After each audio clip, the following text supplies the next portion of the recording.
Tunaanza na msemaji wa kwanza anayesema maulidi hayafai kwa kutumia Qur'an na hadithi za Mtume, inshallah. Kwa hivyo tuna Sheikh Kasim Mafuta. Sheikh Kasim Mafuta, subiri kidogo. Sheikh Kasim Mafuta na Sheikh Muhammad Mafuta. Sijui kama Maftaha kitu kama lakini Mafuta. Hawa ndio wasemaji wetu. Na tutakuwa na Sheikh Muhammad Dedes na pia tutakuwa na Sheikh Juma Faki. Hawa wanafunzi watakayesoma kutoka kwa mashekhe.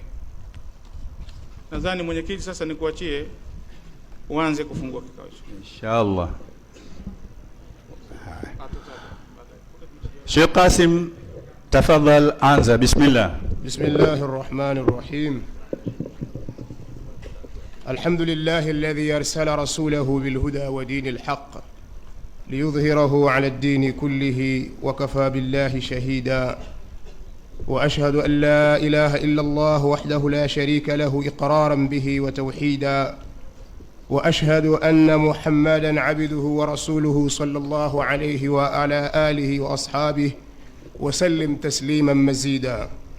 اللهم رب جبرائيل وميكائيل وإسرافيل فاطر السماوات والأرض عالم الغيب والشهادة أنت تحكم بين عبادك فيما كانوا فيه يختلفون اهدني لما اختلف فيه من الحق بإذنك إنك تهدي من تشاء إلى صراط مستقيم. اللهم أعنا ولا تعن علينا وانصرنا ولا تنصر علينا وامكر لنا ولا تمكر علينا واهدنا ويسر هدى لنا. اللهم انصرنا على من بغى علينا. اللهم اجعلنا لك شاكرين لك ذاكرين لك راهبين مطيعين مخبتين أو منيبين. رب تقبل توبتي وتقبل توبتنا جميعا واغسل حوبتنا وأجب دعوتنا وثبت حجتنا واهد قلوبنا وسدد ألسنتنا واسلل سخيمة قلوبنا. والصلاة والسلام الأتمان الأكملان على سيد ولد عدنان المبعوث بأكمل الأديان المنعوت في التوراة والإنجيل والفرقان وعلى آله وأصحابه والتابعين لهم بإحسان صلاة دائما ما كر الجديدان وعبد الرحمن. أما بعد. دوزان katika iman, kwanza baada ya kumshukuru Allah subhanahu wa ta'ala na kumsalia bwana mtume Muhammad sallallahu alayhi wa alihi wasallam, tumekusanyika mahali hapa patukufu katika msikiti ambao ni nyumba miongoni mwa nyumba za Allah subhanahu wa ta'ala.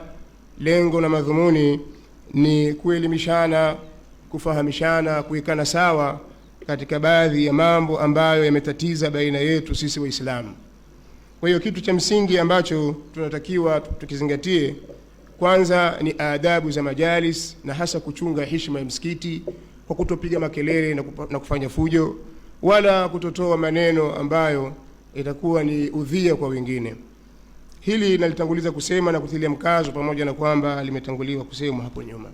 Kadhia iliyoko mbele yetu ni kuhusiana na suala la al-ihtifalu bil maulid an-nabawi al-sharif sallallahu ala nabiyina Muhammad wa ala alihi wa sahbihi, kukusanyika na watu kusherehekea mazazi ya mtume Muhammad sallallahu alayhi wa alihi wasallam. Jambo hili kwa msimamo wetu na kwa mujibu wa msimamo wa Uislamu na manhaji ya ahli sunnati wal jamaa, tunasema kwamba jambo hili halikuweko kwa mtume Muhammad sallallahu alaihi wa alihi wasallam, wala halikuweko kwa masahaba wala kwa tabi'in. Kwa lugha nyingine tunasema jambo hili la watu kukusanyika na kusherehekea mazazi ya mtume sallallahu alaihi wasallam ni jambo lililozushwa katika dini hii, halimo. Narudia tena kusema kwamba jambo hili la watu kukusanyika na kusherehekea mazazi ya mtume sallallahu alaihi wasallam kwa muda fulani unapofika, jambo hili halikufundishwa wala halikuweko wala halikufanywa na mtume Muhammad sallallahu alaihi wasallam wala masahaba radhiyallahu anhum wala tabi'in wala atba'u tabi'in wala a'immatul huda كأبي حنيفة ومالك والشافعي وأحمد بن حنبل الشيباني رحمهم الله تعالى أجمعين.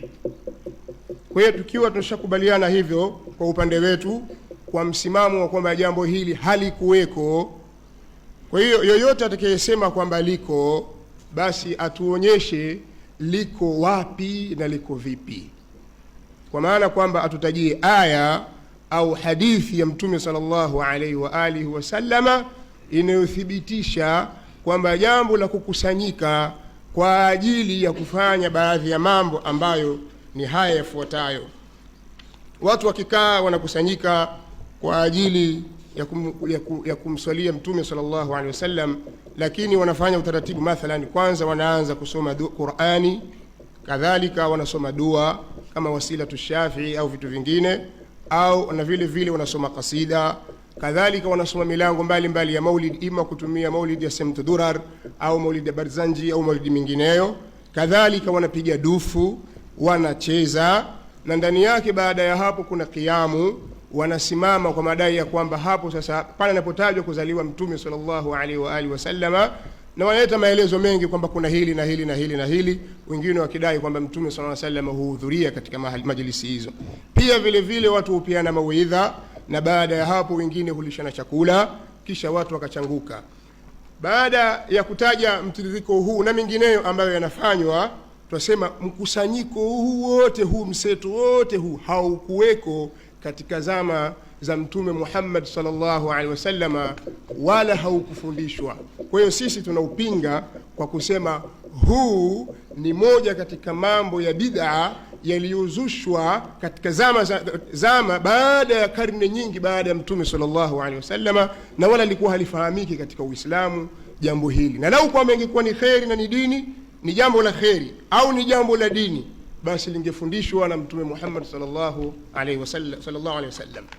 Sisi tuna baadhi ya kawaidi kabla ya kuingia kutaja baadhi ya mambo. Tunasema hivi: ibada yoyote ambayo sheria imeiweka kwa itlaq bila ya kuiwekea namna na kuifunga kwa sifa fulani, ibada hiyo haitofaa kuifunga kwa sifa yoyote, ima kwa wakati au kwa mahali au kwa sifa fulani au kwa idadi. Kwa mfano, haifai katika ibada ya kumswalia Mtume sallallahu alaihi wasallama au ibada ya kumsherehekea Mtume sallallahu alaihi wasallama kuipa sura fulani ambayo sio ile iliyofundishwa na Mtume sallallahu alaihi wasallama.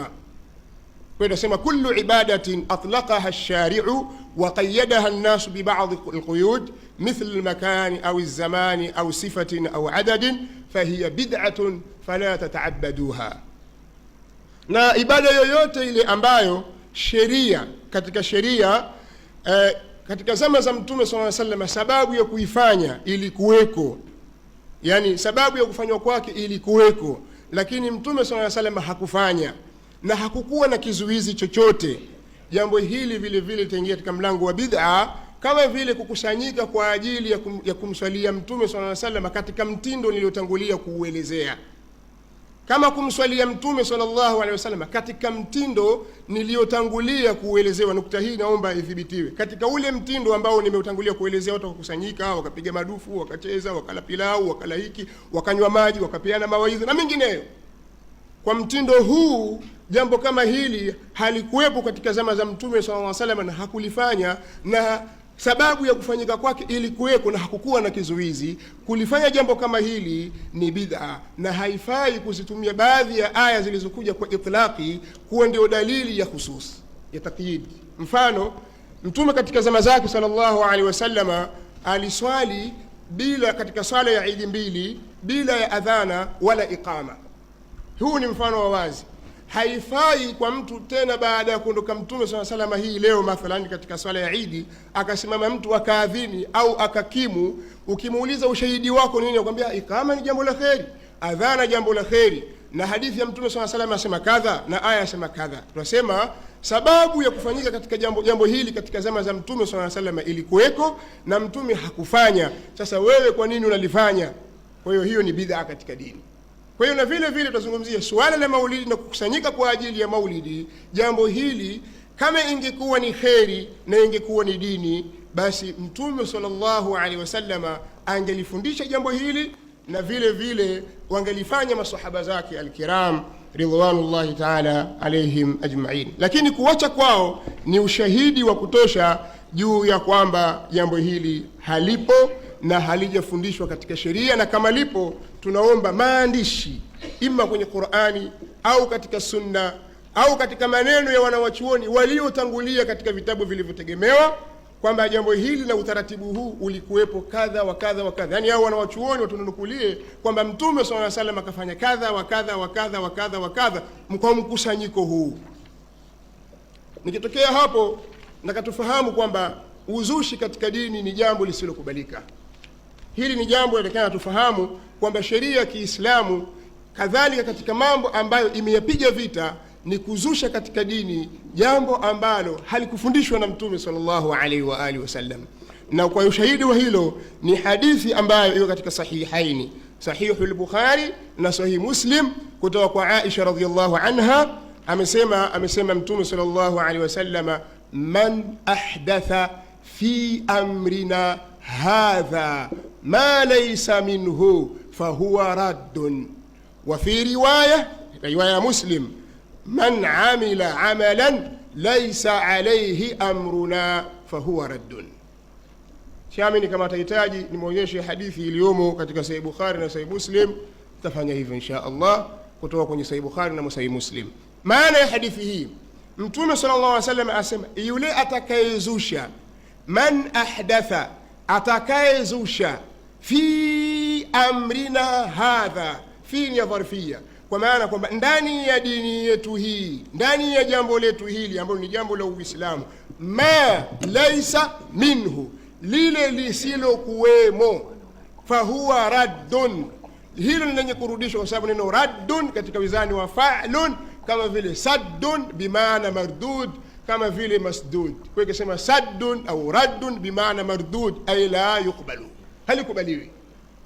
Hapa nataka niweke sawa, baadhi ya watu wanataka kuipotosha maana ya hadithi hii kwa kusema ma laysa minhu, lile lisilokuwemo. Je, ma huwa minhu, lile lilokuwemo? Tuwaambia taratibuni jamaa, hii haina kinyume, la mafhuma lahu, kwa sababu inaitwa sifatun kashifatun, na sifatun kashifa la mafhuma lahu, la mafhuma laha. Kwa nini? Kwa sababu ma laysa minhu fahuwa muhdath, wa ma uhditha laysa minhu, lile lilozuliwa halimo na lile lisilokuwemo limezuliwa. Kwa hiyo man ahdatha fi amrina hadha, tunasema sifatan au hayatan au kaifiyatan au adadan au zamanan au makanan fahuwa raddun. Atakayezusha katika amri yetu hii, jambo letu hili lisilokuwemo, kwa maana asili ya jambo lenyewe halimo, au jambo hilo asili yake ipo lakini namna yake na mtindo wake haupo, kama vile wanawachuoni wanavyoikataa swala inaitwa salatu raghaib.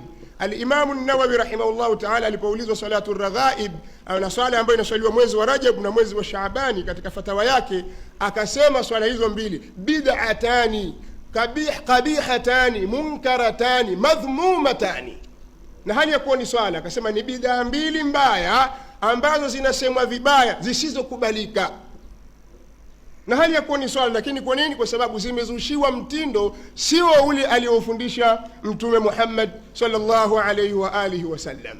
Kwa hiyo jambo lolote ambalo litawekewa mtindo, kama kumswalia Mtume sallallahu alaihi wasallam, kukiwekewa mtindo fulani hivi, basi ufahamu kwamba huo mtindo ni uzushi, na itakuwa dini imeshawekewa mtindo fulani ambao sio aliofundisha Mtume sallallahu alaihi wasallam, fa huwa raddun, huo utakuwa ni wenye kurudishwa.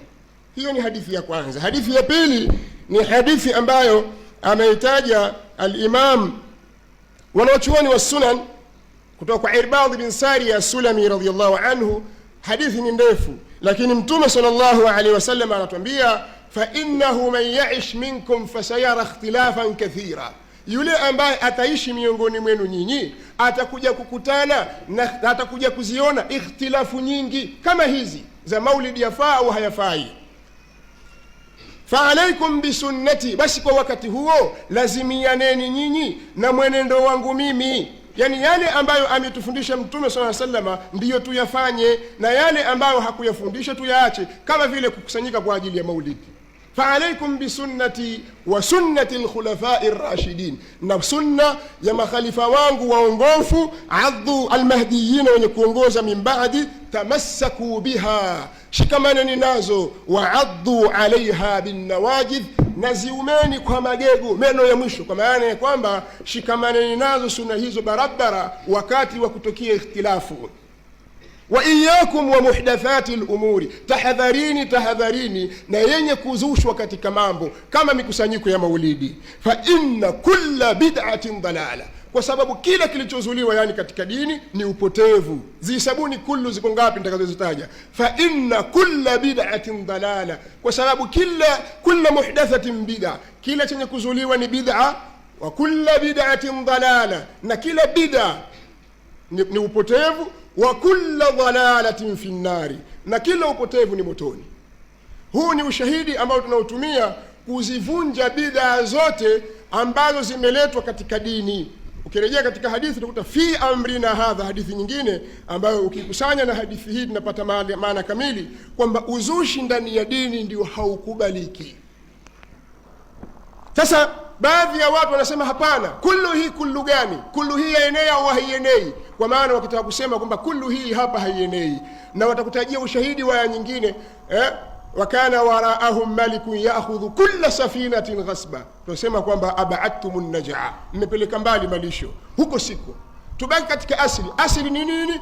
Asili katika lugha ya Kiarabu ni kwamba kullu ni min alfadhil umum, kullu inaenea kila kitu, ndio asili yake. Wal aslu an yabqa kullu ma kana ala ma kana, na misingi ya kiusuli na misingi ya dini ni kubakia kila kilichokuwa juu ya vile vile hali yake iliyokuwa, na haitatoka katika asili yake illa bil qara'in wal adilla, isipokuwa kwa dalili. Sasa sisi tunasema kwamba hakuna dalili ya kuivua kullu hapa katika kuenea kwake, na ushahidi wa hayo tuzihesabu kullu ziko ngapi.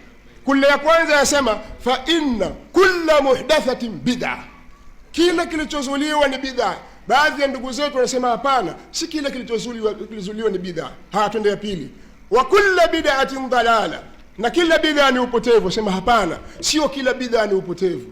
Wa kulla dalalatin fi nnari, na kila upotevu ni motoni. Tusiona wanyamaza kimya. Je, kuna upotevu ambao utakwenda peponi? Sio kila upotevu ni motoni. Sasa utatofautisha vipi kullu hii ya kwanza na ya pili na ya tatu? Zina rangi gani hizi? Hazina rangi. Kwa ushahidi gani na dalili gani? Hakuna.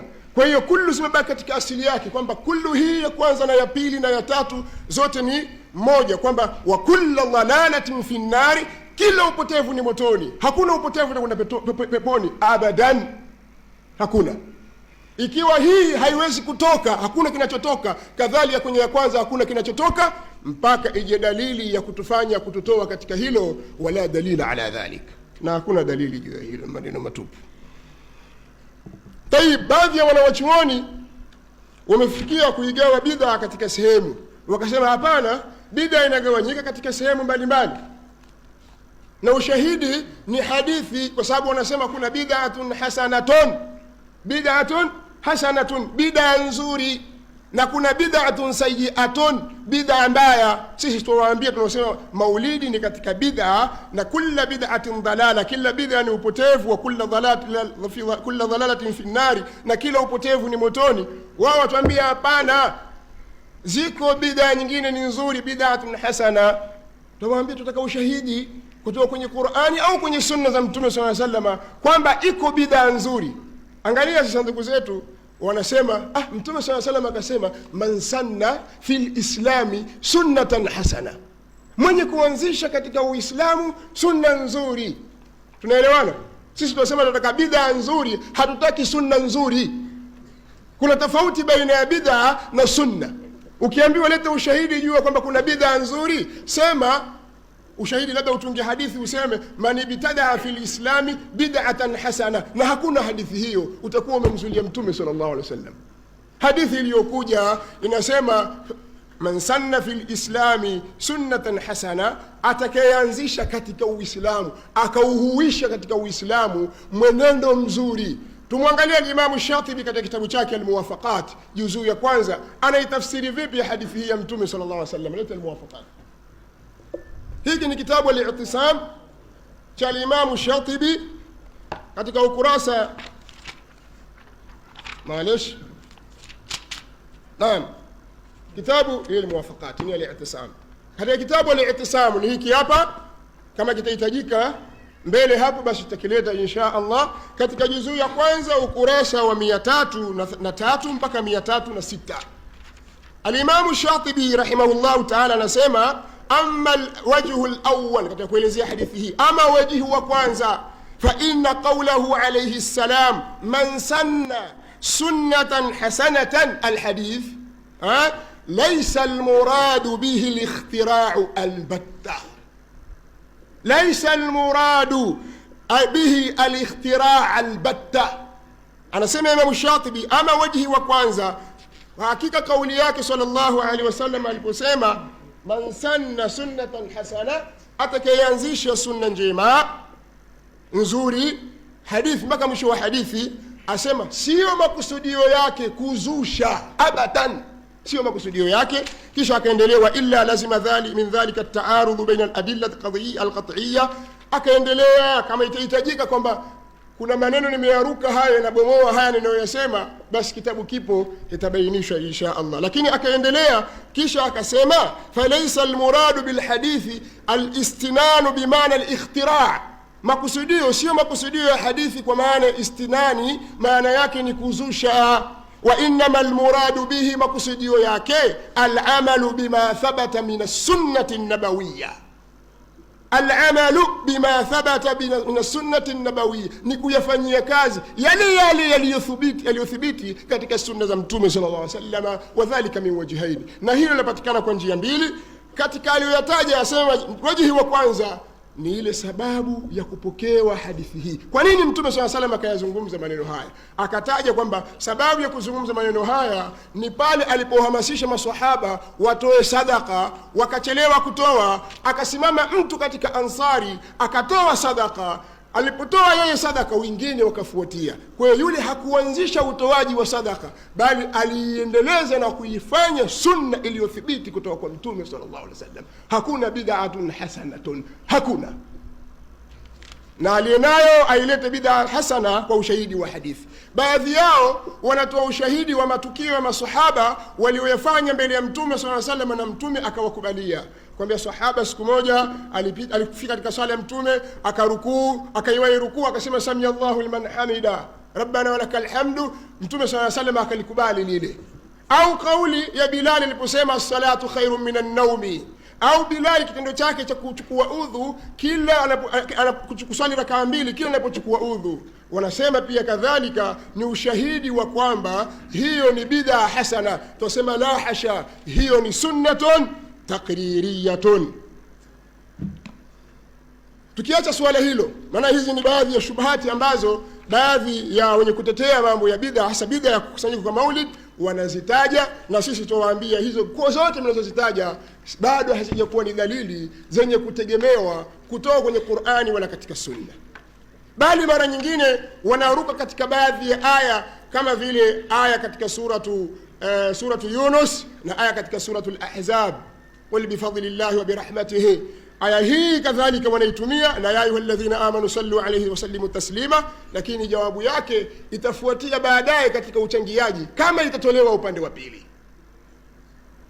Sasa tukirudi katika hoja nyingine, vile vile mara nyingine wanatusakamiza na kutugagamiza kwamba na nyinyi mbona mwapinga maulidi, na hali ya kuwa mwana wa chuoni wenu mkubwa Sheikhul Islam Ibn Taymiyyah anasema kwa maulidi yafaa, fata'dhimu al-maulidi wa ittikhadhuhu mawsima qad yaf'aluhu ba'dhu an-nasi wa yakunu lahu fihi ajrun 'azim. Wanataja hoja hii, pia taisubiri hoja hiyo na jawabu yake kutoka ndani ya kitabu hicho wanachokitaja. Utakuta maneno haya Ibn Taymiyyah anayachangua na kuyavunjilia mbali, inaonyesha kwamba makusudio yake sio kuhalalisha bid'a ya maulidi. Na hapo tukiyasoma maneno yanayosema wakadhalika ma yuhdithuhu ba'dhu an-nasi imma mudahatun lin-nasara fi miladi Isa alayhi salam wa imma mahabbatun lin-nabiy sallallahu alayhi wasallam wa ta'dhiman lahu wallahu قد يثيبهم على هذه المحبة والاجتهاد لا على البدع من اتخاذ مولد النبي صلى الله عليه وسلم عيدا مع اختلاف الناس في مولده، فإن هذا لم يفعله السلف مع قيام المقتضي له وعدم المانع منه، ولو كان خيرا محضا أو راجحا لكان السلف رضي الله عنهم أحق به منا. maneno haya yanapatikana kwenye kitabu chake kinachoitwa Iqtida'u as-Sirat al-Mustaqim fi mukhalafati ashabi al-jahim, juzuu ya pili ukurasa wa 123. Kwa hiyo maneno haya wazi kabisa anayavunja yale, lakini tasubiri upande wa pili. Ikiwa kama wataitumia dalili hii, tutawatandika kwa fimbo hii. La. Hapana. Tayib, katika ambaye inatupa nguvu zaidi kulipinga jambo hili, kwamba jambo hili halikuwepo katika zama za Mtume Muhammad sallallahu alaihi wasallam, kwa hiyo ni bid'a. Ihtifali bil maulid, ustajie kitu kimoja kimoja kwamba Qur'ani ilikuwepo haikuweko. Qur'ani ilikuwepo kama Qur'ani na watu walikuwa wakisoma Qur'ani. Kumswalia Mtume kulikuwepo hakukuwepo? Tayyibu ilikuwepo. Kulishana chakula, mashairi ilikuwa kusoma kwa Mtume. Sisi tunasema huu mseto uliotengenezwa huu ni bid'a. Na kama kuna dalili tuomba kwenye kitabu na sunna za Mtume sallallahu alaihi wa alihi wasallam uthibitishwe mseto huu kwamba ulikuwepo. Kama haupo ni bid'a. Kwa hiyo hili ndio ambalo tunatakuwa sisi tunalihitajia. Jambo jingine, kuna baadhi ya vitu vinachangia na sisi kukataa jambo hili kwa kuliona kwamba jambo hili si katika dini. Kwa sababu katika haya yanayopatikana, kwanza wanaume wanapiga dufu na kucheza. Wanaume wanapiga dufu na kucheza katika maulidi, na jambo hili linazidisha ubaya wa hayo ambayo tumesema ni mabaya, alafu ndani yake kuna ubaya zaidi. Wanawachuoni wetu wanasema nini? Mimi nitanukuu kauli za wanawachuoni wa madhhabi ya Kishafii peke yake, ili sitatuhumiwa kwamba sisi tunukuu kauli za wanawachuoni wa Kiwahabi. Al-Imam Ibn Hajar al-Haytami al-Makki katika kitabu chake Kafur Raa, kwenye kitabu chake Kafur Raa an muharramati al-lahwi was-samaa, ambaye ni Abu al-Abbas Ahmad bin Muhammad bin Ali ibn Hajar al-Makki, aliyefariki mwaka 974 min al-Hijra.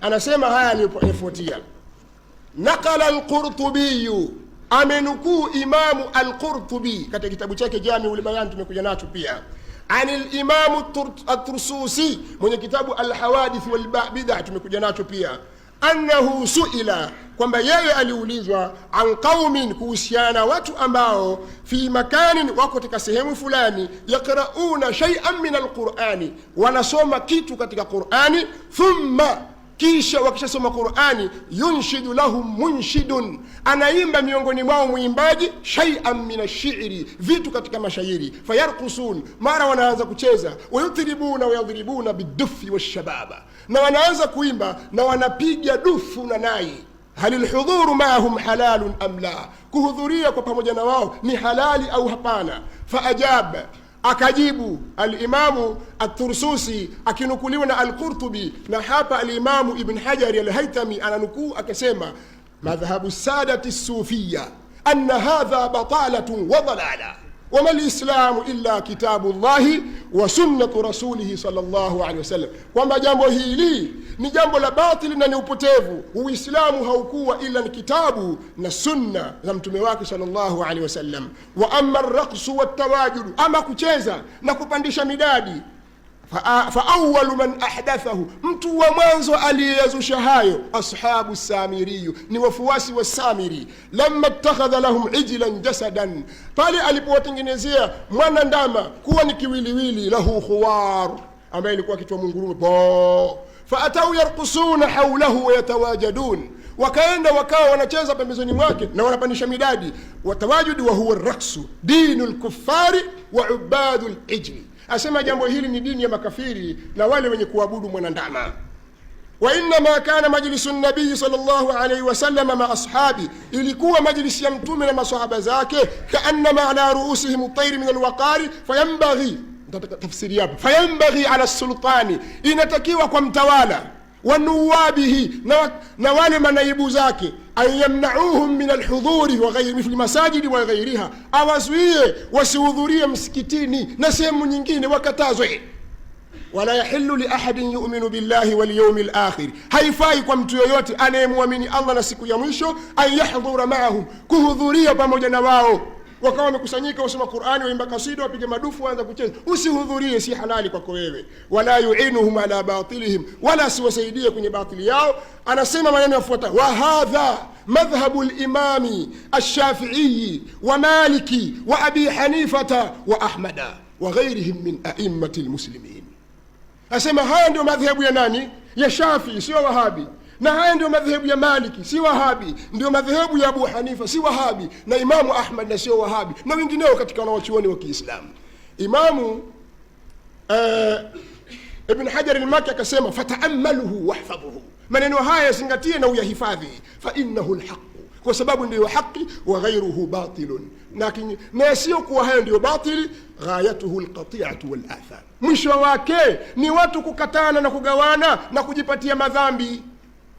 Kwa hiyo huyu ndio msimamo wa nani? Na haya madufu yapigwa ndani ya maulidi na watu wakitifuka wakicheza. Hii ni kauli katika hilo. Kwa hiyo katika mambo ambayo yanatupa sisi hoja na nguvu ya kwamba jambo hili ni batili, ni kwamba katika maulidi hupatikana dufu. Baadhi ya watu wanatoa ushahidi wa hadithi inayosema a'linu hadha nikaha wadhribu alayhi bidufuf, wakasema dhamiri katika wadhribu alayhi bidufuf ni dhamiri ya wanaume. Kwa hiyo wanaume pia yafaa kupiga dufu. Fungua Fathul Bari juzu ya 9, lete hapa. Tumsikia Al-Hafidh bin Hajari ambaye yeye ni mshafi vile vile, anasema nini kuhusu swala hili. Al-Hafidh bin Hajari katika hili juzu ya 9 ukurasa wa 282 anasema, yeye ni mshafi, wadhribu alayhi bidufi wa sanaduhu dhaifun. Neno hili kusema wadhribu alayhi bidufi, sanadi yake ni dhaifu. Al-Imam at-Tirmidhi ameitaja hadithi hii. Al-Sheikh Safiur Rahman al-Mubarakfuri aliposherehesha katika kitabu chake Tuhfatul Ahwadhi akataja mtiririko wa maneno. Ni kwa sababu gani hadithi hiyo ni dhaifu? Kadhalika Ash-Shawkani katika Nail al-Awtari akaendelea kusema al-Imam al-Hafidh bin Hajar, wastudilla, kumetolewa dalili biqaulihi, kwa kauli yake wadhribu. Baadhi ya watu wametoa dalili kwamba katika neno wadhribu ala anna dhalika, kwamba jambo hilo la yakhtassu bin nisa'i, haliwahusu wanawake peke yake.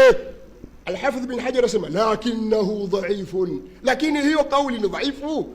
Wal ahadithu al-qawiyya, na hadithi zenye nguvu, fiha al-idhnu fi dhalika lin-nisa'i, hilo ndani yake kuna idhni ya kuwaruhusu wanawake tu. Fala yaltahiqu bihinna ar-rijal, wanaume hawaingizwi, hawaunganishwi na hili. Liumumi nahi an tashabbuhi bihin, kwa sababu ya ujumla wa kuenea kule kujifananisha na wanawake. Jambo hili lahusu wanawake, haliwahusu wanaume. Na katika hili tuna adilla za wanawachuoni zinazoonyesha kwamba jambo la dufu ni hasa kwa nisaa na haifai kwa wanaume. Bali wengine wametoa maneno makali zaidi. Lau kwamba nitayasoma itakuwa kama natukana hivi, lakini maneno ya wanawachuoni. Lakini wakileta hoja nyingine tutasoma kauli hizo insha Allah. Maulidi na qiyamu katika mambo ambayo tunatupa nguvu zaidi kuonyesha kwamba jambo hili ni la batil na jambo la bid'a, na sio bid'a hasana, kwa sababu hakuna bid'a hasana. Bid'a fa inna kulla muhdathatin bid'a wa kulla bid'atin dalala wa kulla dalalatin fi an-nari.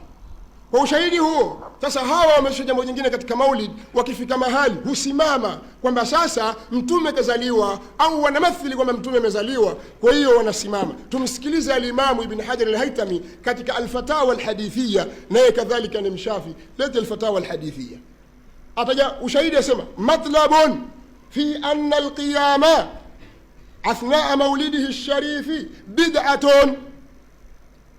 Haya maneno kwenye kitabu hiki chaitwa Al-Fatawa Al-Hadithiyya, ina juzu 1 ukurasa wa 58.